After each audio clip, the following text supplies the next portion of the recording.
감사합니다. 몇 년 전 기독교 방송에서 제가 방송 설교를 할 때입니다.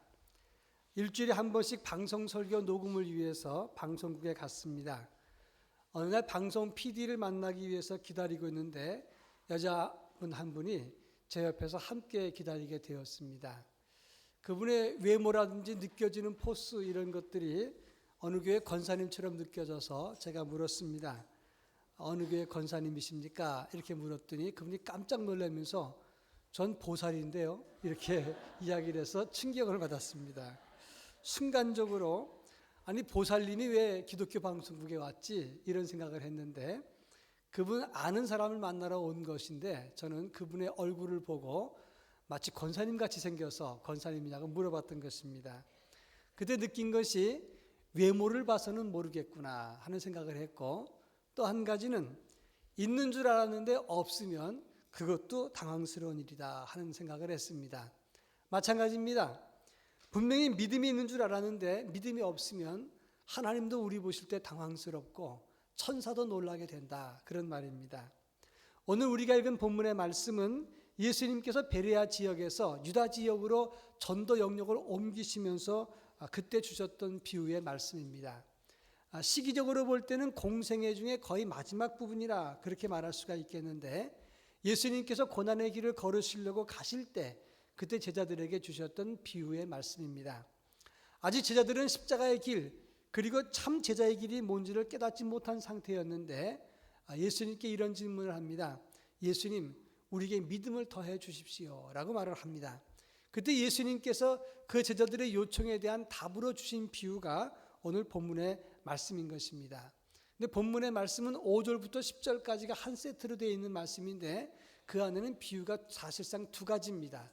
그래서 오늘은 5절과 6절 말씀만 다루도록 할까 하는 것입니다. 본문을 처음 접하게 되면 제자들이 예수님께 믿음을 더해달라 이렇게 말했을 때 신령해 보이고 믿음이 있어 보입니다. 돈이나 권세나 아니면 능력을 구한 것도 아닌데 믿음을 더 달라고 하는데 얼마나 멋져 보입니까? 그러나 실상 원어를 보면 그런 내용이 아니라는 것을 느낄 수가 있다고 하는 것입니다.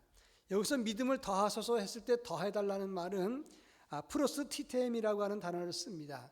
이 프로스티템이라고 하는 말은 프로스란 말이 못못 위에 또는 못못 위 앞에 이런 뜻이고 티뎀이라고 하는 말은 덧붙이다, 놓다 이런 뜻이 있습니다. 이 말은 뭔가 있는 것 위에 더 달라 그런 의미가 담겨 있는데 제자들의 요청은 자기들이 지금 믿음이 있으니까 그 믿음 위에 믿음을 조금 더 붙여주십시오 이런 뜻이 된다고 하는 것입니다. 그때 예수님 대답은 너희에게 겨자씨만한 믿음이 있다면 이렇게 말씀하시면서 이 본문의 비유를 주신 것입니다. 따라서 이 본문을 통해서 주시는 교훈이 무엇인가 또는 우리가 잡아야 될 믿음의 도리는 무엇인가 하는 문제를 함께 살펴보자고 하는 것입니다. 제일 먼저 이 본문을 통해서 느낄 수 있는 것은 나는 믿음이 있다고 생각하는데 주님도 그렇게 생각하는가? 주님 생각은 다를 수 있다는 것을 우리 이 본문을 통해서 발견하게 된다고 하는 점입니다. 그 당시 제자들은 3년 동안 예수님을 따라다녔습니다. 그들 스스로 생각하기는 우리는 모든 것을 다 버려두고 예수님을 따랐습니다. 이렇게 주장할 수 있습니다. 그리고 예수님과 사귄 횟수가 몇 년인데 또는 내가 그동안 예수님 따라다니면서 얼마나 고생을 했는데 이런 생각이 있었다고 하는 것입니다. 그래서 그들 스스로 생각하기는 우리는 믿음이 있다. 그 위에 믿음을 조금 더 덧붙여 주십시오. 이런 의미에서 우리에게 믿음을 더하소서 이렇게 말했다고 하는 것입니다. 그런데 그 제자들의 질문에 대한 대답은 예수님이 6절에 해주시고 있는 것을 볼 수가 있습니다. 6절 다 같이 한번 읽어봅니다. 주께서 이르시되 너희에게 겨자씨 한 알만한 믿음이 있었더라면 이 뽕나무더러 뿌리가 뽑혀 바다에 심기라 하였을 것이요 그것이 너희에게 순종하였으리라. 여기서 6절에 보면 너희에게 겨자씨 한 알만한 믿음이 있었더라면 이렇게 말을 하고 있는데 이 말은 그들에게 믿음이 있다는 것입니까? 없다는 것입니까? 있었더라면이라고 하는 말의 내용을 보면 너희의 믿음이 그렇지 않다는 것을 말하는 것입니다. 우리도 마찬가지입니다. 내가 믿은 지 몇 년이 됐고 예수 믿고 얼마나 수고했는지 하나님 아시지 않습니까? 이렇게 주장하고 말할 수 있습니다. 그러나 내가 생각하는 믿음과 주님이 생각하는 믿음이 같지 않다는 것을 우리는 알아야 된다고 하는 것입니다. 중국 고사에 보면 후한태수였던 패총이라는 사람이 있습니다. 이 사람이 스스로 생각하기를 나는 나라에 공이 많다 이런 생각을 했습니다. 그러면서 점점 교만해져서 내가 이 나라에서 제일 돼야 된다, 제일 되는 사람이 돼야 된다 이런 생각을 하고 그리고 늘 불만이 많았다고 하는 것입니다. 그런 패총을 보고 주부란 사람이 이런 흰 돼지 이야기를 해줬다는 것입니다. 요동 땅에 돼지 키우는 사람이 있었습니다. 근데 그 당시에 돼지들은 다 검은 돼지니까 돼지를 많이 키우는데 어느 날 검은 돼지가 새끼 돼지를 낳았는데 하얀 돼지를 낳은 것입니다. 그때 이 사람은 보고 이거 참 상스러운 일이 아니다 생각을 하고 그리고 이것을 이 하얀 돼지를 천자에게 바치면 천자가 보고 그리고 나에게 벼슬을 내릴 것이다 생각을 하고 돼지 새끼를 품에 품고 그리고 천자에게 가는 겁니다. 강을 만나서 강을 건너게 되는데 배를 타는데 배를 탈 때 돼지 새끼를 이렇게 끌어안고 소중히 안고 가니까 사람들이 물었습니다. 당신은 무슨 이유 때문에 돼지를 이렇게 새끼 돼지를 가슴에 안고 그렇게 소중히 여깁니까? 그러니까 이 사람은 이 귀한 돼지를 내가 천자에게 바치려고 합니다. 그럴 때 배에 탔던 사람이 다 웃었습니다. 이 사람은 영문을 몰랐습니다. 도대체 무슨 일인가? 그러고 나서 강을 건너서 강동 땅에 가보니까 그 동네의 모든 돼지가 다 흰색이었던 겁니다. 그러니까 그는 부끄러워서 고향에 돌아갔다. 그런 얘기를 해준 것입니다. 주부는 패총에게 말하기를 그대의 공이 크다고 생각할지 모르지만 만약에 수많은 공신들이 있는 조정에 가면 그대의 공은 요던 땅에 흰 돼지일 뿐입니다. 이렇게 얘기했다고 하는 것입니다. 우리는 스스로 생각할 때 나는 공이 있다, 믿음이 있다, 그래서 내가 이 자리에 있다 이렇게 생각할 수도 있습니다. 그러나 그것마저도 내 공로가 아니라는 사실을 알아야 된다 하는 것입니다. 저는 지난 주간에 어떤 목사님으로부터 강의를 하나 들었어요. 교수님으로부터 강의를 들었는데 이분은 출애굽기 3장 14절 한 절만 가지고 말씀으로 해석하는데 참 은혜가 됐습니다. 출애굽기 3장 14절이 무슨 말입니까? 나는 스스로 있는 자 아니라 하나님께서 모세가 당신의 이름 무엇입니까? 물었을 때 대답해 준 말씀이 한 구절인데 이 원어를 보면 에흐에 아세르 에흐에라는 단어를 씁니다. 이 말은 I am that I am 또는 I am who I am 이런 뜻입니다. 나는 나다 이런 말인데 이 단어 에흐에 아세르 에흐에 이 단어를 가지고 설명을 하는데 이 해석은 나는 괄호 못못이다 이런 뜻이라는 거예요. 그래서 하나님께서 스스로 나는 못못이다 이렇게 말할 때에는 에흐에라는 말을 쓰고 다른 사람이 하나님에 대해서 하나님은 그는 못못이다 He is who he is 이렇게 그는 못못이다 말할 때는 야훼라는 단어를 쓴다는 거예요. 그래서 야훼라는 말과 에흐에라는 말은 같은 뜻이라는 겁니다. 그런데 그는 못못이다 할 때 그 괄호 안에 무엇이 들어가야 되는가? 그것은 우리가 경험한 하나님으로 채워져야 된다 그런 말이었어요. 하나님은 설명하는 것이 아니라 하나님을 이해한다는 것이 아니라 하나님을 경험하고 체험하고 그것을 통해서 하나님을 아는 것이고 그만큼 우리가 가지고 있는 것이 믿음이다 그런 뜻이었어요. 그리고 결국은 무슨 말이냐면 하나님을 아는 것에 있는 것이 아니라 하나님을 체험하는 만큼 믿음이다 그런 얘기였습니다. 저는 거기서 상당히 은혜를 받았습니다. 우리는 상당수 많이 하나님을 조금 알면서 다 아는 것처럼 행동할 때가 많다는 겁니다. 이 정도면 난 믿음이 있다. 이 정도면 내가 하나님을 다 안다. 나는 하나님을 마스터한 것처럼 믿음을 다 아는 것처럼 말할 때가 많다는 거예요.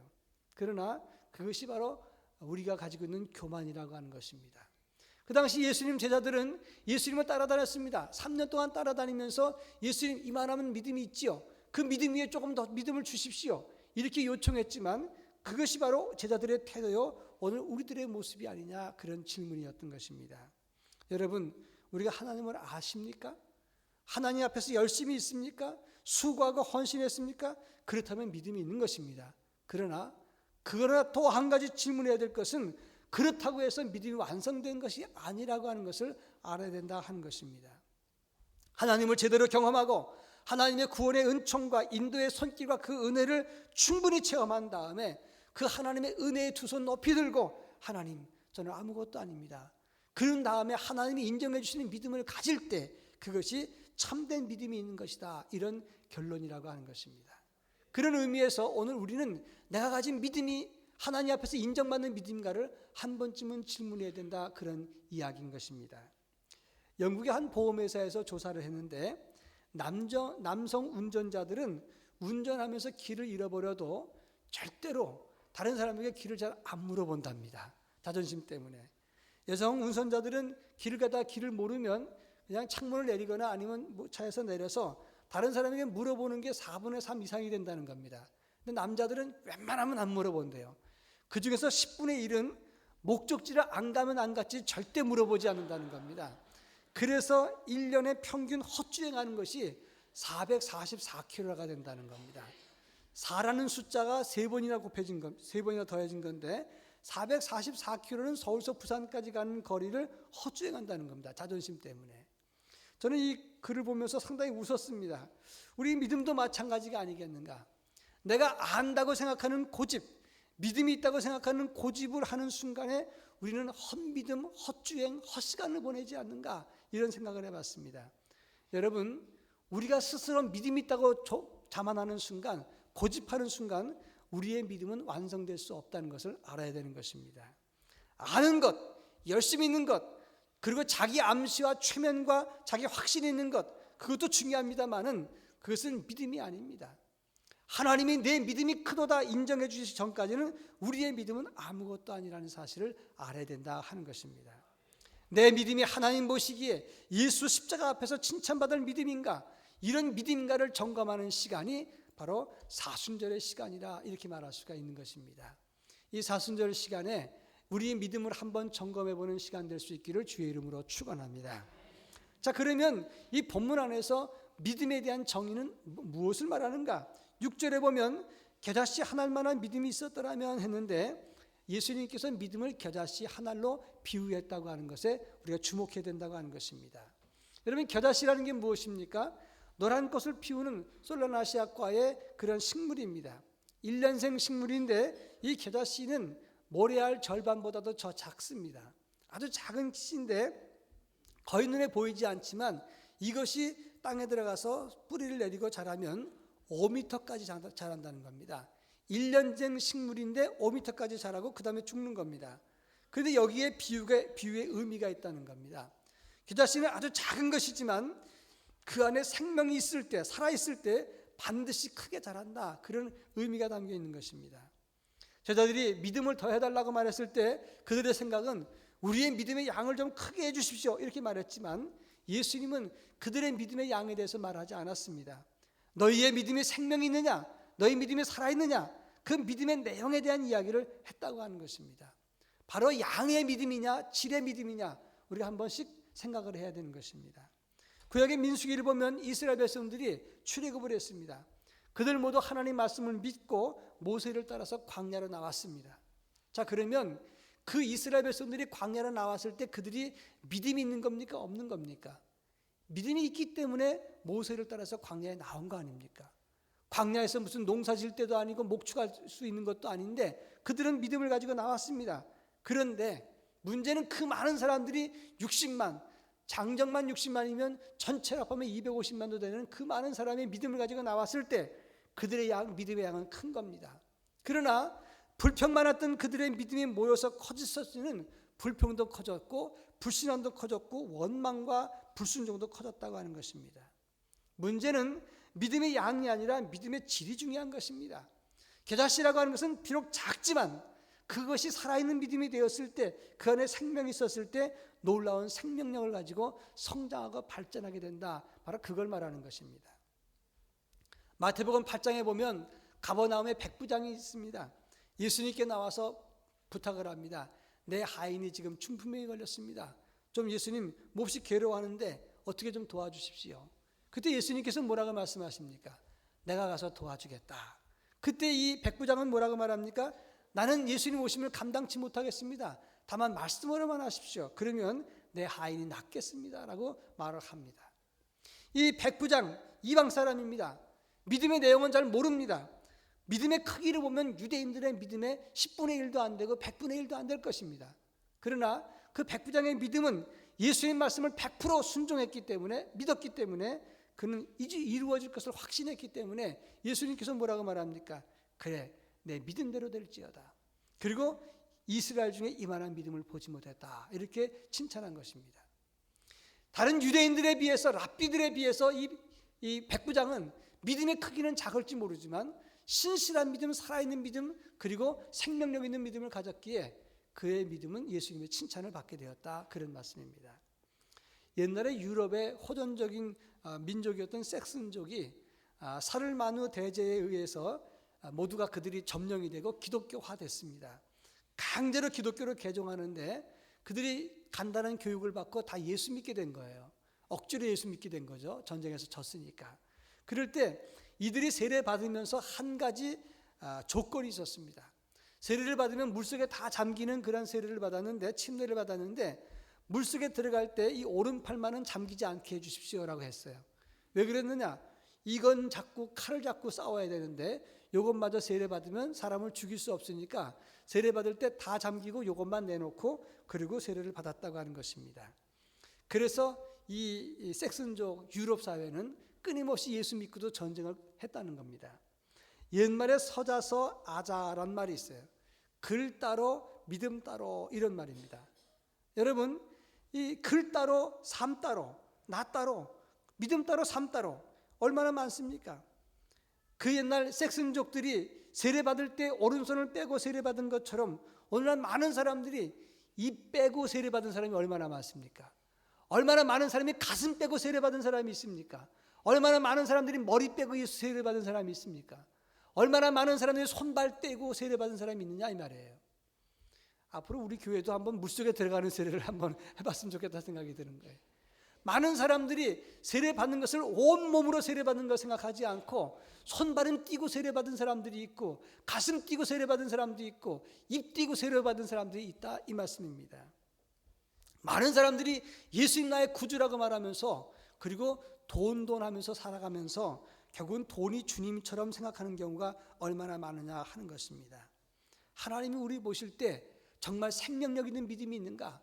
믿음의 크긴 작더라도 그 안에 살아있는 믿음이 있는가? 이것이 중요한 질문이라는 것을 알아야 된다 하는 것입니다. 앤토니 캠블러 목사님이 어느 선교단체의 후원 모임에 참석을 했습니다. 이분은 작가면서 교수였어요. 그런데 한 선교사가 편지를 보냈는데 그 선교지에서 굉장히 고생한 이야기를, 편지를 그 선교단체에서 읽어주면서 지금 이 선교사님이 4,000불 정도가 모자라기 때문에 굉장한 어려움을 겪고 있습니다. 소개를 한 다음에 캠블러 목사님한테 나오시라고, 그러면서 목사님, 이분이 4,000불이 모자라는데 이분이 4,000불 정도 이것이 해결되도록 기도해 주시기 바랍니다, 그런 거예요. 캠블러 목사님이 나와서 이런 말을 했습니다. 나는 그런 기도하지 않겠습니다. 그 대신 내 주머니에 있는 돈을 다 내놓겠습니다. 여러분도 지금 나오셔서 나와 같이 내놓읍시다. 그리고 주머니에 있는 지갑을 탁 내놓고 나갔어요. 다른 사람들이 다 들여서 내놨습니다. 그리고 난 다음에 그분이 다시 나와서 여기서 돈이 모자라면 그 다음에 기도하겠습니다. 근데 세보니까 4,000불이 넘어갔습니다. 모금이 끝났어요. 여러분, 믿음이라는 것은 입술이나 이론에 있는 게 아니라 실천에 있는 것이다, 그런 얘기입니다. 아무리 작아도 살아있는 믿음이 있다면 그것은 잘하는 것입니다. 그러나 우리가 믿음의 양이 크다고 해서 죽었다면 그것은 엄밀한 의미에서 믿음이라고 말할 수 없는 것입니다. 내 믿음이 양은 작지만 살아있는지, 아니면 지금 죽어가고 있든지 아니면 죽어 있는지를 살펴야 된다, 이런 말입니다. 생물학자들의 이야기를 들어보면 동물의 성장기를 살펴보면 최대 수명을 알 수 있다는 겁니다. 그래서 최대 수명의 약 5분의 1 정도가 그 동물의 성장기가 되는데, 사람 같은 경우는 120부터 125살까지 사니까 거기에 5분의 1 정도 하면 25살까지는 사람이 성장한다는 겁니다. 그 25살까지는 성장하지만 그 다음에 성장판이 닫히고 그 다음에 어떻게 되느냐, 25살 이후에는 자라는 게 아니라 서서히 죽어가는 거랍니다. 그런데 사람이 25살 이후보다 얼마나 더 많이 삽니까? 그 다음엔 뭐냐? 성장한 다음에는 그 다음에 성숙해야 된다는 거예요. 우리 믿음도 마찬가지라서 우리 믿음이 살아있는 믿음이라면 성장하거나 성숙하거나 둘 중에 하나여야 된다는 겁니다. 그렇지 않으면 죽어가거나 죽은 믿음이라는 거예요. 외형의 믿음은 큰데 미숙하거나 믿음과 삶이 따로따로라면 칭찬받을 수 있는 믿음이 아니라고 하는 것입니다. 우리 믿음이 살아있는 믿음이라면 성장해야 됩니다. 아니면 성숙해야 되는 것입니다. 그런 믿음, 이론이 아니라 실천적인 믿음, 희생적인 믿음, 헌신적인 믿음, 살아있는 믿음이 될 수 있기를 주의 이름으로 축원합니다. 자, 그렇다면 이런 믿음이 있다면 어떤 역사가 나타나는가? 6절 말씀을 제가 다시 한번 읽어보겠습니다. 주께서 이르시되 너에게 겨자씨 하나일 만한 믿음이 있었더라면 이 뽕나무더러 뿌리가 뽑혀 바다에 심기라 하였을 것이요 그것이 너에게 순종하였으리라. 이 뽕나무더러 뿌리가 뽑혀서 바다에 심기라 하였을 것이요 그것이 너에게 순종하였으리라. 여기서 나오는 뽕나무라고 하는 것은 팔레스틴 뽕나무를 말하는 것인데 이 뽕나무는 아주 크게 자랍니다. 높이는 15m 정도까지 자라고 옆으로 퍼지는 직경은 약 40m까지 넓게 퍼지는 나무라고 하는 것입니다. 이렇게 크게 자란 나무를 뽑는 게 쉽지 않아요. 그런데 오늘 본문에 보면 이것이 스스로 뽑혀서 바다에 심기라는 겁니다. 이게 맞는 얘기입니까? 있을 수 있는 얘기냐 이 말이에요. 이 말은 인간의 힘으로 불가능한 일이다 그걸 말합니다. 그러나 살아있는 믿음이 있다면 불가능한 것도 가능케 되리라 이렇게 말씀한 것이 오늘 이 뽕나무 비유의 진짜 내용이라고 하는 것입니다. 여러분, 우리가 살아있는 믿음이 있다면 그런 불가능한 것도 가능케 되리라 그런 것을 확신하시길 바랍니다. 여호수아 3장 14절 이후에 보면 이스라엘 백성들이 요단강을 건너는 장면이 나옵니다. 그때는 몸에 꺼두는 시기입니다. 그 북쪽에는 헐몬산이 눈이 녹아서 요단강이 범람하는 시기입니다. 여러분 알다시피 요단강은 고저가 아주 높아요. 격차가 심하기 때문에 물살이 셉니다. 그런데 이 요단강이 범람하는 시기에 누구든지 잘못 들어가면 그 물살에 씻겨 내려갈 수밖에 없다는 겁니다. 그런데 하나님 명령이 뭐였습니까? 법궤를 메고 그리고 요단강에 들어가라는 거예요. 물을 멈춰놓고 가는 게 아니라 법궤를 메고 믿음으로 가라는 겁니다. 그럴 때 제사장들이 법궤를 메고 물속에 들어갔을 때 그럴 때 물이 멈춰지고 요단강이 갈라져서 이스라엘 사람들이 건너게 되는 것입니다. 홍해바다와 요단강이 다른 것은 홍해바다는 갈라놓고 걷는 것이고 요단강은 믿고 갔을 때 갈라졌다 이 말입니다. 여기에 중요한 거예요. 믿음을 가지고 시행할 때 하나님의 기적이 나타나게 된다는 것입니다. 사도행전 18장과 19장에 보면 바울이 아덴과 고린도와 에베소에서 복음을 증거하고 교회를 세웁니다. 그는 저 변방 히브리 땅에 있었던 하나의 그냥 전도자에 불과합니다. 그런데 아테네 아닙니까? 철학자들의 도시입니다. 고린도는 거기는 무역이 왕성한 그리고 부한 도시입니다. 에베소는 우상의 공장이 있었고 마술사들이 있고 헬라의 신이 있는 그런 신전이 있는 그런 곳이었어요. 그러니까 천년을 이어왔던 그런 땅에 저 변방에서 온 전도자가 복음을 증거한다고 역사가 나타나겠습니까? 그러나 바울은 비록 작은 믿음을 가졌지만 변방에서 어떤 별 볼 일 없는 사람이었지만 그러나 살아있는 믿음을 가졌을 때 그 아테네, 아덴과 고린도와 에베소에 교회를 세우고 그리고 그 철학의 도시, 무역의 도시, 우상 숭배의 도시에 복음을 꽂고 복음의 역사를 드러냈다 이런 말씀입니다. 바로 살아있는 믿음을 가지면 불가능한 것도 가능케 되리라 한 것이 오늘 성경 본문의 해석이라고 말할 수 있는 것입니다. 맨슨이라고 하는 신학자는 이 본문을 두고 이런 말을 했습니다. 이렇게 해석을 했어요. 그리스도인으로 하여금 어떤 이적을 행하는 자나 마술사가 되라는 것이 아니라 히브리서 11장에 나오는 믿음의 영웅처럼 되라는 뜻이다. 이렇게 설명을 했습니다. 다시 정리하자면 우리가 살아있는 믿음을 가지면 그 믿음의 경륜이 짧아도 지식은 짧아도 가진 것이 없어도 그러면 살아있는 믿음은 우리의 삶 속에서 우리를 믿음의 영웅으로 살게 만든다. 그런 뜻이 되는 거예요. 이런 믿음의 영웅으로 살아갈 수 있기를 주의 이름으로 축원합니다.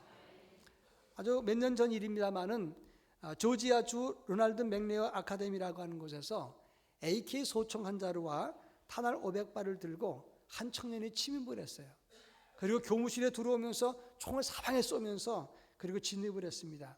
이 사람은 마이클 힐이라고 하는 백인 청년이었습니다. 이 청년이 어린이들을 무차별로 사살을 하고 사회에 대한 분노를 표출하려고 그리고 총 쏘고 들어온 겁니다. 근데 그때 그 교무실에서 그 마이클 힐을 만났던 사람이 누구냐면 흑인 아줌마였던 앙뚜아네트라고 하는 아줌마였어요. 근데 그분이 그 청년을 잘 붙잡고 대화를 나누고 자수하게 만들었습니다. 근데 그때 그 두 사람이 나눈 대화가 9.11에 다 녹음이 돼 있어서 지금 유튜브에 나와 있습니다.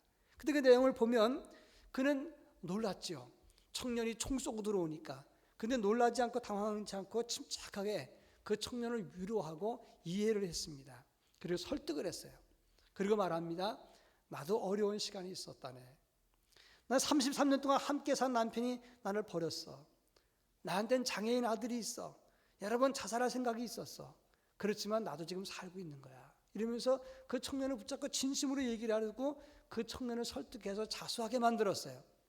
그리고 난 다음에 이 마이클이 경찰에 넘어갔는데 오바마 대통령이 이 그 앙뚜아네트한테 직접 전화를 해서 이런 말을 했습니다. 당신이 진정한 일상의 영웅입니다 라고 말했어요. 방송국 사람들이 인터뷰를 합니다. 당신이 어떻게 그렇게 훌륭한 말을 할 수 있었습니까? 이 사람은 흑인 뚱뚱한 아줌마에 불과한데 어떻게 이렇게 훌륭한 말을 합니까? 그런데 그분이 대답을 이렇게 말했어요. 나는 그 청년을 만났을 때 무슨 말을 할지 몰랐습니다. 다만 하나님 앞에 기도했습니다. 하나님 어떻게 말해야 됩니까? 그리고 불뚝 들은 생각이 뭐냐면 그 주간에 목사님 설교를 듣고 그날 아침에 이런 기도를 했다는 겁니다. 오늘부터 나도 말씀대로 살아보자. 이렇게 묵상을 하고 나왔고 그리고 저는 그 목사님 말씀을 생각하고 그냥 대변한 것뿐이었습니다. 나는 특별한 사람이 아닙니다. 말씀을 믿고 그냥 살아보자 도전만 했을 뿐인데 하나님이 이렇게 하셨습니다 라고 말을 했어요. 여러분, 무엇이 믿음의 영웅입니까? 무엇이 살아있는 믿음입니까? 우리가 많은 지식이 없고 재물이 없고 나이가 먹었다 할지라도 우리는 살아있는 믿음을 가지면 되는 것입니다. 말씀을 대로 믿고 실천하고자 하는 의지, 그대로 살려고 하는 노력이 있으면 우리는 삶의 영웅, 믿음의 영웅이 될 수가 있다고 하는 것입니다. 하나님의 임재 연습이라고 하는 책을 썼던 영성의 고전입니다. 로렌스 형제는 전쟁에서 부상당한 사람이었어요. 평생 불구로 수도원에 들어가서 허드렛 일을 하다가 살았던 사람입니다. 그는 수도사가 아니었어요. 그런데 이 로렌스 형제의 영성은 지금까지 영성계에서는 최고의 영성으로 존경을 받습니다. 그런데 그분이 쓴 글 중에서 이런 말이 있어요. 무슨 일이든지 주님과 대화하듯이 살았다. 그가 남긴 마지막 유명한 말이 있습니다. 나는 이제 더 이상 주님을 믿지 않습니다. 주님을 보고 삽니다. 믿는 게 아니라 주님만 보고 삽니다. 주님과 함께 삽니다. 그런 말이었어요. 그는 전쟁에서 상처받았던 평생 불구자였습니다. 수도원의 수사도 아니었습니다. 그냥 밥이나 짓고 부엌에서 허드렛 일하는 사람이었습니다. 그러나 그가 주님과 함께 동행하고 주님만 바라보고 살았을 때 그는 최고의 영성을 가진 사람이 되었던 것입니다.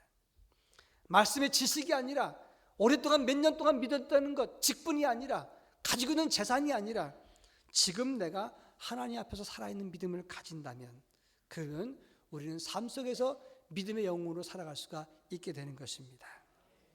살아있는 믿음을 가지고 믿음의 영웅으로 살아갈 수 있기를 주의 이름으로 축원합니다. 그것이 오늘 우리가 가져야 될 믿음의 영성인 것입니다. 기도하겠습니다.